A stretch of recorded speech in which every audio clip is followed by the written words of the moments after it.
அண்ணாமலை அனுப்பிய கடிதம் எதிரொலி. எடப்பாடி மீது மோடிக்கு வந்த பெரும் சந்தேகம். திருச்சி விமான நிலையத்தில் சிரித்துக் கொண்டே கொடுத்த அதிர்ச்சியால் அரண்டு போன அதிமுகவினர். வணக்கம் நண்பர்களே. தமிழக அரசியல் நிலவரங்களை பிரதமர் மோடி அமித்ஷாவுக்கு பாஜகவின் மாநில தலைவராக இருக்கும் நயினார் நாகேந்திரன் தெரிவிக்கிறாரோ இல்லையோ, பாஜகவின் முன்னாள் தலைவர் அண்ணாமலை அடிக்கடி கடிதம் வாயிலாக அவர்களுக்கு தெரியப்படுத்திக் கொண்டே வருகிறார். குறிப்பாக திமுக செய்யும் அரசியல் மட்டுமின்றி அதிமுகவினரும் எப்படிப்பட்ட அரசியல் செய்கிறார்கள் என்பது குறித்த தகவல்களை மோடி அமித்ஷாவுக்கு தெரியப்படுத்தி வருகிறார். அந்த வகையில் தற்போதைக்கு பாஜக கூட்டணியில் இணைந்திருக்கும் எடப்பாடி பழனிசாமி திமுக கூட்டணியில் உள்ள கட்சிகள் மட்டுமின்றி நடிகர் விஜய்க்கும் தூதுவிட்டு வரும் தகவல்களையும் அவர் மோடிக்கு தெரியப்படுத்தியிருக்கிறார். தற்போதைய பாஜக கூட்டணியில் இடம்பெற்றிருந்தாலும் கூட்டணி ஆட்சி விவகாரத்தில் எடப்பாடி பழனிசாமி சலசலப்பை ஏற்படுத்தி வருவதையும் டெல்லிக்கு தெரியப்படுத்தியுள்ளார் அண்ணாமலை. குறிப்பாக ஆட்சியில் பங்கு கொடுப்பதற்கு நாங்கள் ஒன்றும் ஏமாளிகள் அல்ல என்பது போன்று பாஜகவுக்கு எதிராக எடப்பாடி பழனிசாமி வெளியிட்ட கருத்துக்களை டெல்லிக்கு தெரியப்படுத்தியுள்ளார். என்றாலும் தற்போதைக்கு அதிமுகவுக்கு எந்த கருத்தும் தெரிவிக்காத டெல்லி மேலிடம் அவரை விட்டு பிடிக்கவும் முடிவு செய்துள்ளார்கள். குறிப்பாக நடிகர் விஜய் அதிமுக கூட்டணிக்கு வந்தால் ஏதாவது காரணத்தை சொல்லி பாஜக கூட்டணியை விட்டு வெளியேறிவிடலாம் என்றும் எடப்பாடி பழனிசாமி திட்டம் போட்டு வருகிறார். அதனால்தான் ஆட்சி அதிகாரத்தில் பங்கு என்கிற விஷயத்தை விடாமல் அவர் கையில் பிடித்து வைத்திருக்கிறாராம். விஜய் அதிமுக கூட்டணிக்கு வருவதாக இருந்தால் ஆட்சி அதிகாரத்தில் பங்கு என்கிற விஷயத்தை முன்வைத்து தேசிய ஜனநாயக கூட்டணியிலிருந்து வெளியேறிவிடலாம் என்று அவர் திட்டம் போடுகிறார். இந்த விஷயத்தை ஏற்கனவே அண்ணாமலை பிரதமர் மோடிக்கு தெரியப்படுத்தி இருந்ததால் சமீபத்தில் திருச்சி விமான நிலையத்தில் தன்னை எடப்பாடி பழனிசாமி சந்தித்த போது சிரித்த முகத்துடன் கைகுலுக்கிய போதும் அவர் மீது சந்தேக மனநிலையில் தான் பிரதமர் மோடி பேசியிருக்கிறார்.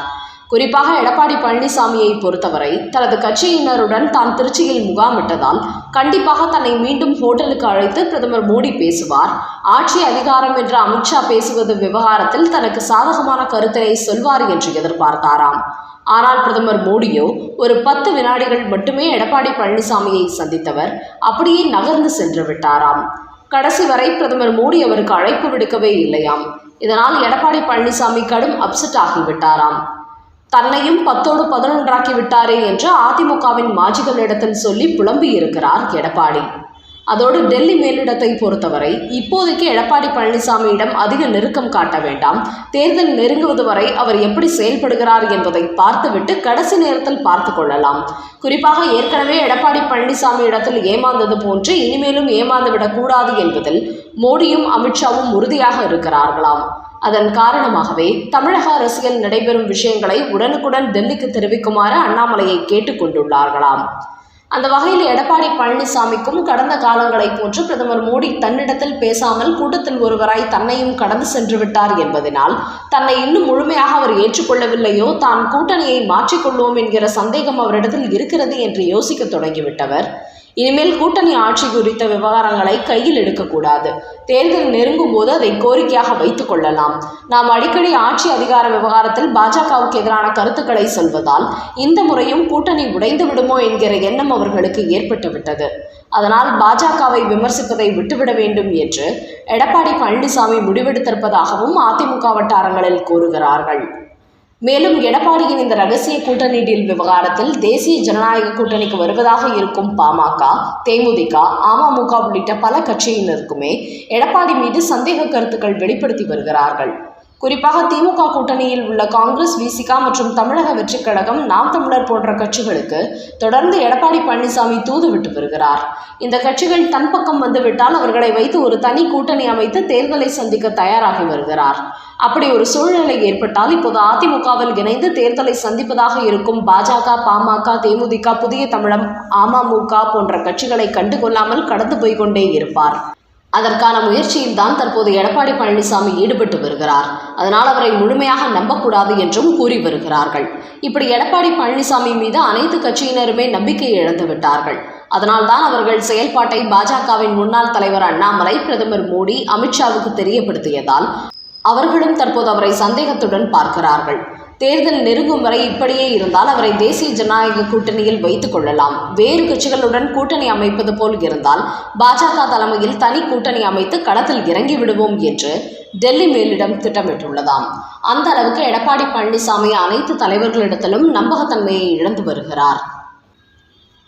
அடுத்த செய்தி. ஒழுங்காக படிக்காத நான் துணை முதலமைச்சர் ஆகிவிட்டேன். பொதுவெளியில் வார்த்தையை விட்டு மாட்டிக்கொண்ட உதயநிதி.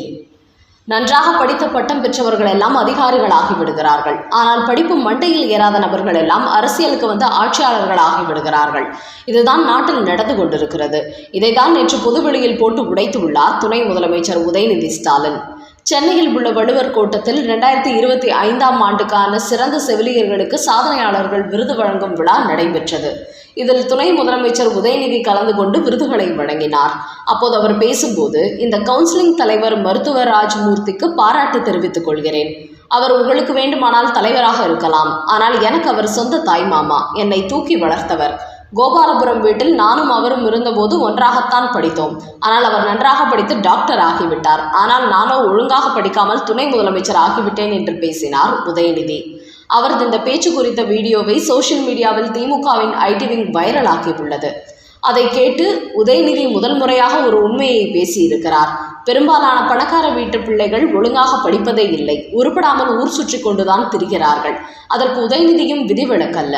ஆனால் இப்படிப்பட்ட படிப்பை மண்டையில் ஏறாத நபர்கள் எல்லாம் அரசியலுக்கு வந்து ஆட்சி அதிகாரத்தை பிடித்து விடுவது காலத்தின் கொடுமை. அதிலும் நல்லா படித்தவன் டாக்டர் ஆயிட்டான், படிக்காத நான் துணை முதலமைச்சர் ஆகிவிட்டேன் என்று அந்த டாக்டரை பார்த்து இவர் கிண்டல் செய்வது போல் உள்ளது என்று உதயநிதியை பலரும் விமர்சனம் செய்து வருகிறார்கள். அடுத்த செய்தி, மோடி பக்கம் சாய்கிறாரா திருமாவளவன்? திமுகவில் வெடித்த சலசலப்பு. தற்போது திமுக கூட்டணியில் உள்ள அனைத்து கட்சிகளுமே அதிருப்தி மனநிலையில் இருந்து வருவதால் கூட்டணி கட்சிகள் மாற்றுக் கட்சிகளின் கூட்டணிக்கு சென்று விடுவார்களோ என்கிற அச்சத்திலேயே இருந்து வருகிறார் மு.க. ஸ்டாலின். இந்த நேரத்தில் விடுதலை சிறுத்தை கட்சியின் திருமாவளவன் நேற்று முன்தினம் கங்கை கொண்ட சோழபுரத்தில் பிரதமர் மோடி கலந்து கொண்ட நிகழ்ச்சியில் பங்கேற்றதோடு மேடையிலும் அமர்ந்திருந்தார். இதையடுத்து அவர் பாஜக பக்கம் சாய்ந்து விட்டாரா, அதனால்தான் மோடியின் மேடையில் தானும் பங்கேற்றுள்ளார் என்று பலதரப்பட்ட கருத்துக்கள் எதிரொலித்தன. குறிப்பாக திமுக புள்ளிகள் பாஜக கூட்டணியில் துண்டு போட்டு இடம் பிடிக்கவே திருமாவளவன் அந்த மேடையில் ஏறியிருக்கிறார். அதோடு பிரதமர் மோடியின் அறிவிப்புகளையும் அவர் பெருமையாக பேசியிருக்கிறார் என்று அரசியல் வட்டாரங்களில் கருத்து வெளியிட்டுள்ளார்கள். இந்த நேரத்தில் நேற்று அது குறித்து திருமாவளவன் ஒரு விளக்கம் கொடுத்திருக்கிறார். அதில், பிரதமர் மோடி தலைமையில் நடைபெற்ற நிகழ்ச்சியில் நான் எம்பியாக இருக்கும் தொகுதியில் நடைபெற்றுள்ளது. அதனால் அதில் பங்கேற்க வேண்டிய கடமை எனக்கு உள்ளது. அதோடு கங்கை கொண்ட சோழபுரம் குறித்து பிரதமர் மோடி பேசிய விஷயங்கள் மற்றும் ராஜராஜ சோழனுக்கும் ராஜேந்திர சோழனுக்கும் சிலை வைக்கப் போவதாக சொன்ன விஷயங்கள் வரவேற்க வேண்டியவை. அதனால்தான் அந்த கருத்துக்களை நான் வரவேற்று பேசியிருந்தேன்.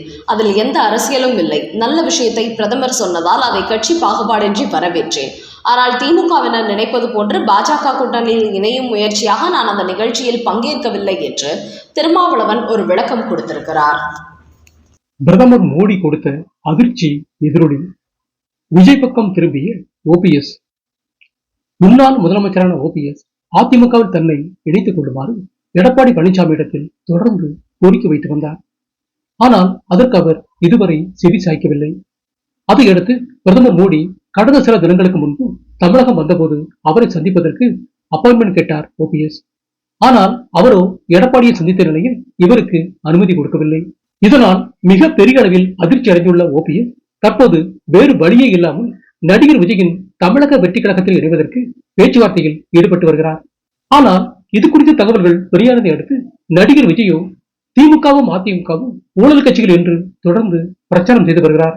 அதனால் அதிமுகவின் முன்னாள் முதலமைச்சரான ஓபிஎஸ்ஐ மட்டும் எப்படி தனது கட்சியில் சேர்த்துக் கொள்வார்? அதோடு ஓபிஎஸ் மீது பல ஊழல் வழக்குகளும் இருந்து வருகின்றன. அதனால் விஜயின் கூட்டணியில் ஓபிஎஸ் இணையும் பட்சத்தில் அது விஜயின் அரசியலுக்கு மிகப்பெரிய பின்னடைவை ஏற்படுத்துவதோடு கடுமையான விமர்சனங்களையும் ஏற்படுத்தும் என்றும் தற்போது தகவல்கள் வெளியாகியுள்ளன.